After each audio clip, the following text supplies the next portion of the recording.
Being poor is the most expensive thing you can be. Read that again. Being poor is the most expensive thing you can be. Not buying a house, not running a business, not investing in the stock market. The single most financially costly position in modern life is to have no money. And yet, nobody teaches this in school. No financial advisor talks about it. No self-help book covers it properly. Because the people writing those books have never been there. Today, we are going to change that. We are going to expose every hidden cost that the system charges people simply for being at the bottom. The poverty premium, the time tax, the credit trap, the health penalty, the geography fee. By the end of this video, you are going to understand with complete clarity why escaping poverty is not just about working harder. It is about understanding a financial system that is structurally, mathematically, and psychologically designed to keep people exactly where they are. And more importantly, you are going to understand exactly what breaks the cycle. Before we go into the numbers, I want to say something clearly. This video is not about blame. It is not about politics. And it is absolutely not about telling you that your situation is your fault. What we are going to look at today is structural.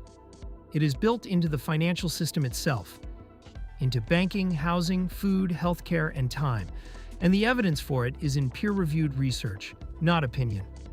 Economist Derek Hamilton coined the phrase, the poverty premium, the additional cost that low-income individuals pay for goods and services compared to wealthier people purchasing the same or equivalent items. It sounds counterintuitive. Surely people with more money spend more?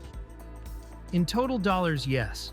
But per unit of value, per kilogram of food, per dollar of credit, per year of housing, per hour of time, the poor pay significantly, measurably, provably more. Let us go through it one hidden tax at a time. Tax 1. The credit tax. Borrowing costs more when you are poor. When a wealthy person needs money, they walk into a bank and borrow at 3 to 5% interest. When a poor person needs money, because the car broke down, because the electricity bill arrived, because the child got sick, they do not qualify for a bank loan. They go to a payday lender, and they borrow at rates that can reach 300 to 400% annually. 300%? A $200 emergency loan from a payday lender, rolled over 4 times, can become $500 owed within 2 months. The Consumer Financial Protection Bureau found that 80% of payday loans are rolled over or renewed within 14 days.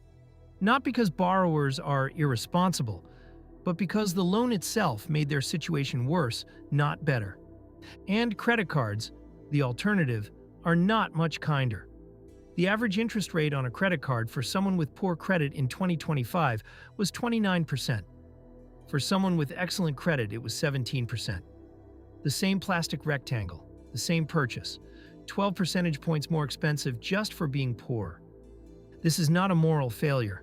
This is a structured premium charged by the financial system to the people who can least afford to pay it.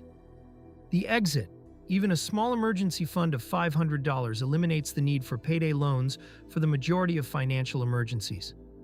Building that buffer, before anything else, is the single highest return financial move available to someone in this position. Tax 2. The food tax. Eating costs more when you are poor. A bag of fresh vegetables from a farmer's market in an affluent neighborhood costs less per calorie than a meal from the fast food restaurant on the corner of a low-income neighborhood. But the low-income neighborhood does not have a farmer's market. It has 3 fast food restaurants and a corner store where the produce section has 4 items, and 2 of them are wilted. This phenomenon is called a food desert, a geographic area where affordable, nutritious food is either unavailable or so difficult to access that it is practically inaccessible for people without a car, without time, or without surplus income. The USDA found that 23 million Americans live in food deserts. The food available to them costs more, contains fewer nutrients, and causes the chronic health conditions that will generate another tax we will cover shortly. And even when nutritious food is technically accessible, price per calorie is not the only cost. Cooking requires a fully equipped kitchen, time, and the cognitive bandwidth to plan meals, all resources that are compressed by poverty. The exit, bulk dry goods, Rice, lentils, oats, tinned fish are the highest nutritional value per dollar available anywhere. A $30 weekly spend on these basics provides more protein and fiber than $80 spent on prepackaged convenience food. Nutrition does not require a Whole Foods membership. It requires information. Tax 3. The housing tax and renting costs more than owning. Here is a number that should make you furious. In most cities in the developed world, the monthly cost of renting a 2-bedroom apartment is higher than the monthly mortgage payment on that exact same property. A mortgage payment builds equity. Every payment you make owns a fractional percentage more of an asset that appreciates in value over time. A rent payment builds equity for your landlord and zero equity for you. But to get a mortgage, you need a deposit, typically 10 to 20% of the purchase price. On a $250,000 property, that is $25,000 to $50,000. For someone earning $30,000 a year with no savings buffer, that might as well be on the moon. And while you are saving for the deposit, paying rent, which eats the majority of your income, the property you are saving for is increasing in value at a rate that may exceed your savings rate. The system is not broken. It is working exactly as designed. It transfers wealth, systematically and continuously, from people who rent to people who own. The exit, house hacking, buying a small multi-unit property and living in one unit while renting the others, is how thousands of people on modest incomes have broken into property ownership. The rental income covers most or all of the mortgage. It requires research and a small deposit, but it turns the housing system from a wealth extractor into a wealth builder. Tax 4. The time tax. Poverty consumes your most valuable asset. Time is the one resource that cannot be replenished. And poverty takes it in ways that are almost never discussed. Sendil Mullainathan and Eldar Shafir, in their landmark book Scarcity, documented what they called the bandwidth tax, the measurable cognitive and time cost of managing financial scarcity. When you do not have enough money, your mind is constantly occupied by financial calculation. Which bill to pay first? Whether the account will cover the debit that hits tomorrow. Whether to buy the cheaper item even though it will need replacing sooner. This mental load consumes cognitive bandwidth, the same bandwidth you need for problem-solving, long-term planning, and the creative thinking that generates income. The research found that this bandwidth tax is equivalent to losing 13 IQ points, not permanently, but consistently, for as long as the scarcity continues. But the time tax is also literal. Poor people spend more hours doing things wealthy people outsource, waiting for public transport instead of driving. Cooking from scratch because pre-prepared food is too expensive. Making multiple trips to multiple cheap shops instead of one trip to one store. Waiting in queues at underfunded government services. One study estimated that low-income Americans spend approximately 1.5 times more hours per week on basic life maintenance tasks than high-income Americans. That is time that could be used to study, to build a skill, to start a business. The exit. Time audit your week. Identify the 2 or 3 activities that consume the most time for the least value. Even recovering 4 hours a week, applied consistently to income-generating skill development, compounds over a year into a meaningful change in earning capacity. Tax 5. The health tax. Being sick costs more when you are poor. Poverty causes poor health, and poor health causes poverty. This is one of the most vicious cycles in the entire system. The stress of financial insecurity elevates cortisol. As we covered in a previous video, chronic cortisol exposure damages the cardiovascular system, suppresses the immune response, disrupts sleep, and accelerates cellular aging. People in poverty are more likely to live in areas with higher pollution, more likely to work physically demanding jobs, less likely to have access to preventative health care, and more likely to delay treatment because they cannot afford the time off work or the copay. The result is a health tax that is paid across a lifetime. The Whitehall Studies, one of the longest-running research programs in the world, tracked the health of British civil servants over decades. Their finding was unambiguous. There was a clear social gradient in health outcomes. The lower someone's income and status, the worse their health, across virtually every measurable dimension. And poor health generates financial costs. Medical bills in countries without universal health care.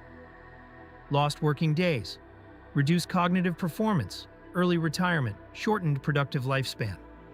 In the United States, medical debt is the leading cause of personal bankruptcy. Not irresponsible spending, not poor investment decisions. Medical bills, the price of getting sick in a country where healthcare is not available equally. The exit, preventative health, is the highest return investment available to a low-income person. Sleep, movement, and stress reduction are all free. The compounding effect of a healthy body on earning capacity and healthcare costs over a lifetime is extraordinary. Tax 6. The geography tax. Your postcode determines your future. Where you are born is not your fault.